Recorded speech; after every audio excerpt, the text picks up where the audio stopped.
Ang overwhelming na power nitong si Lucius Zografes laban sa mga Magic Knight Captains ng Clover Kingdom at ang napakalaking improvement naman sa magic nitong si Yuno Green-Bereal na nakapag-reach na maging ng feat na ginawa ni Julius Novachrono. Ang lahat ng yan at ang iba pang mas importanteng mga detalye ay tatalakayin natin dito sa ating chapter review ng Black Clover Chapter 355. It is the updated weeb at kung nagugustuhan mo ang ating chapter reviews ay siguraduhin mo na nakalike, nakasubscribe at na-ring mo na ang bell button para palagi kang updated and notified tuwing magkakaroon tayo ng bagong chapter release reviews at para palagi ka na ding updated sa recent timeline ng series. Ngayon, kung gusto mong makapag-catch up sa kwento ng chapter 355 na ito ng Black Clover ay siguraduhin mo nang napanood mo na muna ang ating chapter review ng Black Clover 354. But with all of that being said, let's proceed sa chapter at hand. Here we can see the cover page ng Weekly Shonen Jump na fini-feature itong si Asta at sa sumunod na page naman ay nafi-feature ang soon to be released na Black Clover movie Sword of the Wizard Game.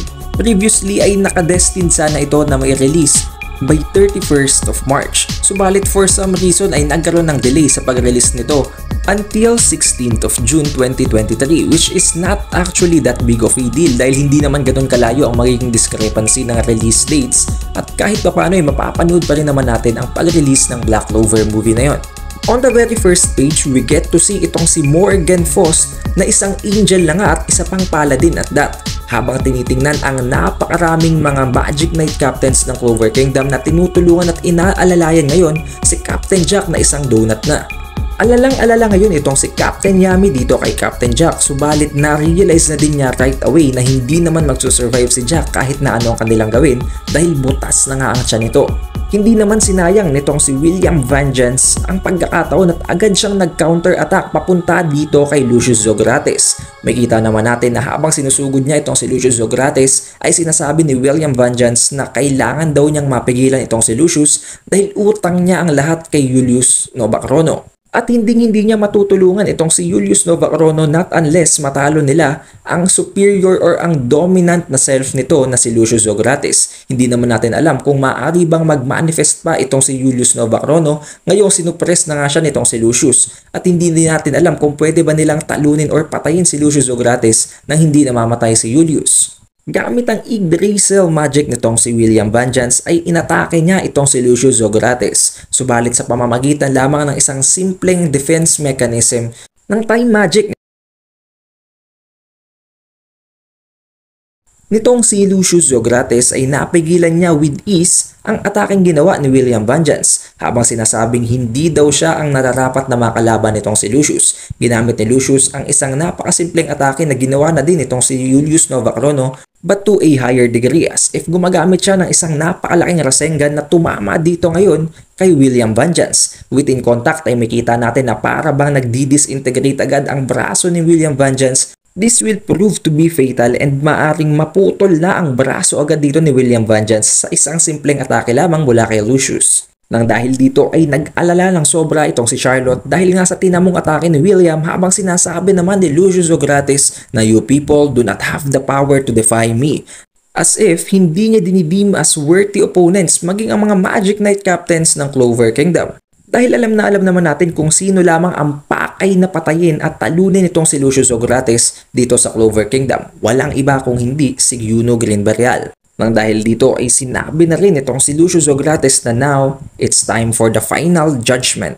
Habang naglalabasan ang napakarami pang mga angel mula sa kalangitan, ang mga angel na ito ay para bang nag-iipon ng napakaraming amount ng magic energy na gagamitin nila upang paulanan ang buong Clover Kingdom.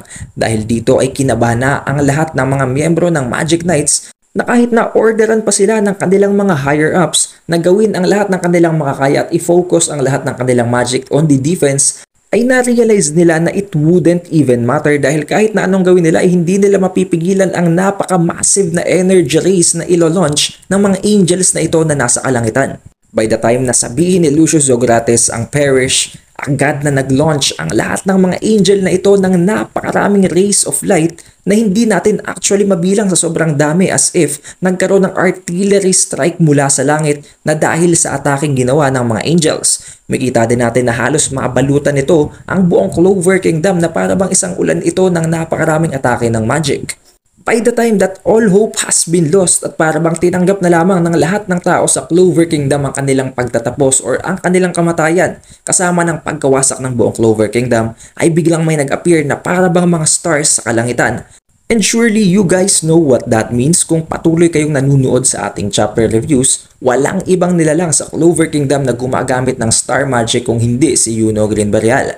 Gamit ang mga stars na ito ay nag-create siya ng star conjunctions or ng constellation na bumubuo ng isang circular na barrier. Surprisingly, gamit ang barrier na ito ay na-deflect ang lahat ng atake na ginawa ng lahat ng angel. Not even a single ray of light has reached Clover Kingdom. Kung iisipin nyo, ginawa ito ni Julius Novachrono noong gilalabanan niya pa si Lich. Although alam naman natin hindi talaga si Lich ang kalaban ni Julius Novachrono at that time, pero sabihin na lang natin si Lich dahil nalimutan ko na rin kung sino ang gumagaya sa identity niya from that moment. But going back, nakita natin na sa paggamit ni Julius Novachrono ng ganito ka-large scale na magic para pigilan ang reign of attack nitong si Lich, ay naubusan siya ng magic reserve. At dahil doon ay nagkaroon siya ng opening kaya naatake siya nitong si Lich nang walang kalaban-laban. However, this case was different. Hindi man lamang ininda ni Yuno Greenberrial ang paggamit niya ng large scale magic na ito as if isang basic lamang itong magic para sa kanya. This shows just how much powerful Yuno Greenberrial has been nang dahil lamang sa nagdaang kakaunting oras. And it only proves na hindi lamang si Asta ang nagkaroon ng power-up kung hindi maging itong si Yuno kahit na wala siyang pinagdaan ng training mula sa ibang mga lugar at ibang mga masters. Hindi makapaniwala ang lahat ng mga citizens ng Clover Kingdom maging ang kanilang mga Magic Knights dahil hindi nila akalain na that sort of magic was possible dahil napakalaki nga ng skill nito at hindi nila akalain na may nilalang na kayang i-pull that off. Habang nakatingin itong si Yami dito kay Yuno, nakikita nating para bang kinakabahan din itong si Yami at kinikilabutan sa kung gaano kalakas itong si Yuno habang sinasabing hindi niya akalaing within a short span of time ay ganito na lamang kalaki ang naging improvement ni Yuno Greenberrial.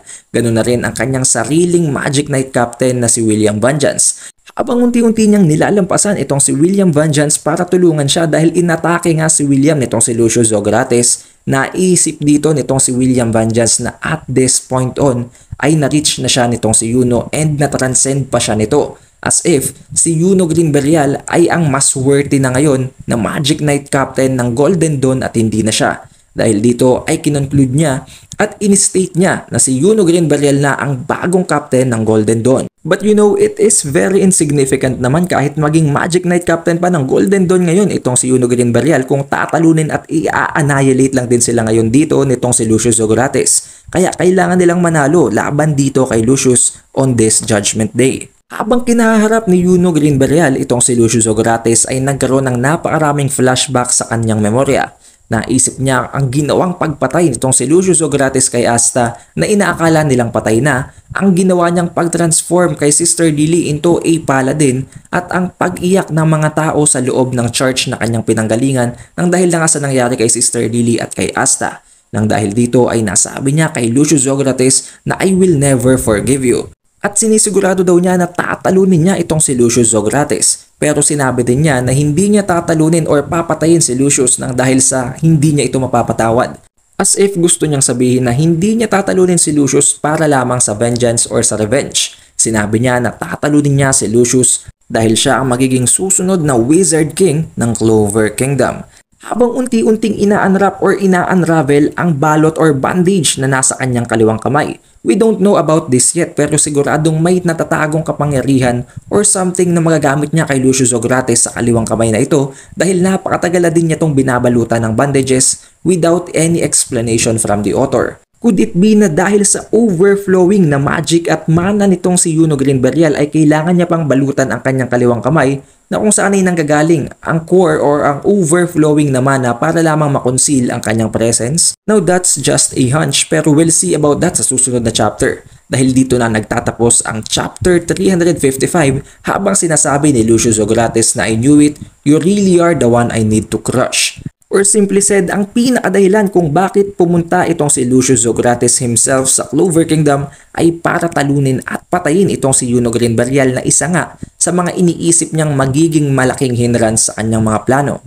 We also saw na walang pakialam itong si Lucius Zogrates sa iba pang mga Magic Knight captains sa Clover Kingdom kung hindi kay Yuno lamang. Now after the feat na ginawa nitong si Yuno Green Burial na pag-deflect ng napaka-large scale na attack mula sa mga angels na dineploy nitong si Lucius Zogrates, we can clearly say na deserve talaga niyang maging appointed as the Magic Knight Captain ng Golden Dawn, or should we say, dapat na siyang maging Wizard King talaga as of now kung hindi lamang sa presence ni Asta na meron na ngayong Z10 combined with his Devil Union mode na gumagamit pa ng anti-magic. Pero kung ako ang tatanungin, napaka-deserving na ngayon itong si Yuno Green Burial na maging Wizard King ng Clover Kingdom nang dahil sa mga feats na ginagawa niya at maging ang mga demons nga na nagmula sa Underworld at ang iba pang mga paladins and angels na dinedeploy nitong si Lucius Zogrates ay natatakot na sa kanya, maging si Adramelech.